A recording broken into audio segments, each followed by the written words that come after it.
안녕하세요. 2025년 6월 13일 오후 오늘 시장 흐름과 투자 전략을 알아보겠습니다. 현재 글로벌 시장은 중동 지역의 지정학적 리스크 심화, 미국의 물가 및 고용 지표, 그리고 트럼프의 관세 정책 관련 발언 등 다양한 이슈가 복합적으로 작용하며 높은 변동성을 보이고 있습니다. 먼저 이스라엘의 이란 공습 소식에 국제 유가가 급등하며 인플레이션 우려를 다시 키우고 시장의 리스크 회피 심리를 부추겼습니다.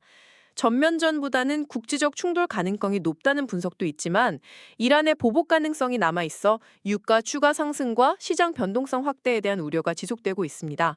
한편 트럼프 전 대통령은 중국의 55% 관세 부과 가능성을 언급하며 무역 협상에 대한 불확실성을 키웠습니다. 이는 물가 상승 우려를 재점화시키기도 했지만 시장 영향력은 다소 축소되는 모습도 보였습니다. 필요시 관세 협상 기간 연장 가능성도 시사되어 불확실성은 여전합니다.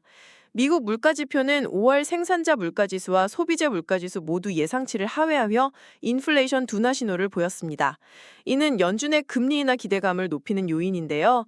그러나 연속 실업수당 청구 건수가 2021년 말 이후 최고치를 기록하는 등 고용시장 둔화 신호가 뚜렷합니다. 금리 인하가 경기 침체의 신호일 수 있다는 우려도 제기되고 있습니다. 달러 인덱스는 연중 최저치를 기록하며 달러 약세가 심화되고 있습니다. 다음으로 미국 주식시장을 살펴보겠습니다. 금일 미국 증시는 장 초반 중동 리스크와 트럼프의 관세 경고에도 불구하고 5월 물가지표 안정과 오라클의 호실적에 힘입어 3대 지수 모두 상승 마감했습니다. 특히 오라클의 강력한 실적 발표 이후 AI 관련 클라우드 사업 호조 기대감에 엔비디아, 마이크로소프트 같은 반도체 및 AI 관련 빅테크 종목들이 시장을 주도했습니다. 국제유가 상승에 따라 에너지주도 강세를 보였습니다. 다만 중조형주로 구성된 러셀 2000 지수는 하락했고 B2C AI 서비스 관련 기업들은 수익성 불확실성으로 우려가 제기되고 있습니다. 개별 종목으로는 오라클이 AI 수요 기반 클라우드 부문의 강력한 성장 전망에 힘입어 주가가 13% 급등했고요. 엔비디아는 AI 공장 구축 등 다수의 파트너십을 발표하며 AI 시장 리더십을 강화했습니다. 테슬라는 로보택시 공개를 앞두고 있으나 2.24% 하락 마감하며 등락이 예상됩니다. 한국 주식시장은 어땠을까요? 코스피는 외국인 매수세에 힘입어 대형주가 상승을 주도하며 2,920포인트로 마감했습니다. 2020년 폭락 이후 회복 패턴과 유사하게 전개될 가능성도 있다는 분석입니다.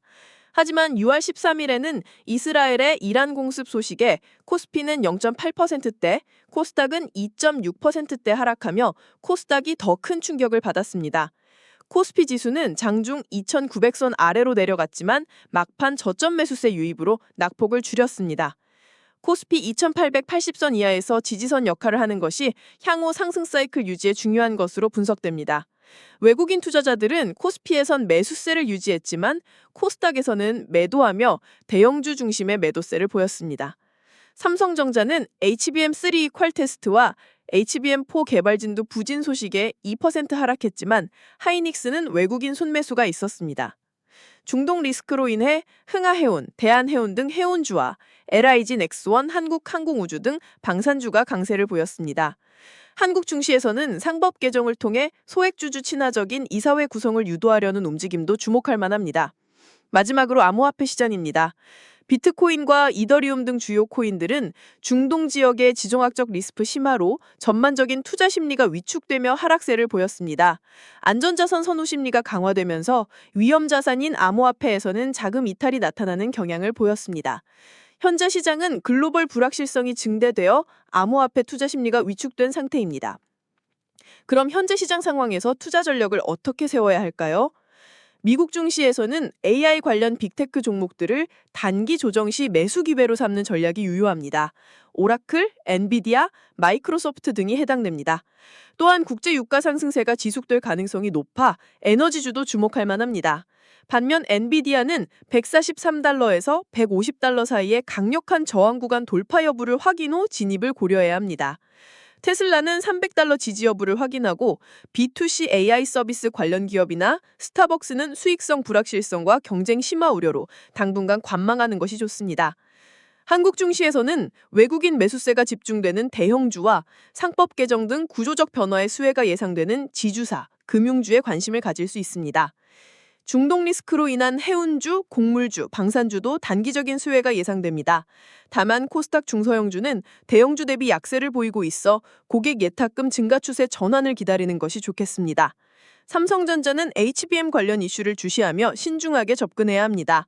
암호화폐 시장은 글로벌 불확실성 완화 및 시장 심리 회복 추이를 지켜본 후 신중하게 접근하는 것이 현명합니다. 리스크 광시 방안으로는 현금 비중 유지와 분산 투자를 통해 변동성에 대비하고 손절며 원칙을 지키는 것이 중요합니다. 주요 뉴스 및 지표를 지속적으로 모니터링하며 유연하게 대응하는 자세가 필요합니다. 결론적으로 단기적으로는 이스라엘 이란 충돌로 인한 중동 지정학적 리스크가 시장의 가장 큰 변수가 될 것으로 예상됩니다. 전반적인 증시 변동성 확대가 예상되지만 단기적인 조정으로 그칠 가능성도 있습니다. 현재 가장 유망한 투자 기회는 미국 AI 관련 빅테크, 한국 대형주 및 상법 개정 수혜주, 그리고 안전자산인 골드입니다.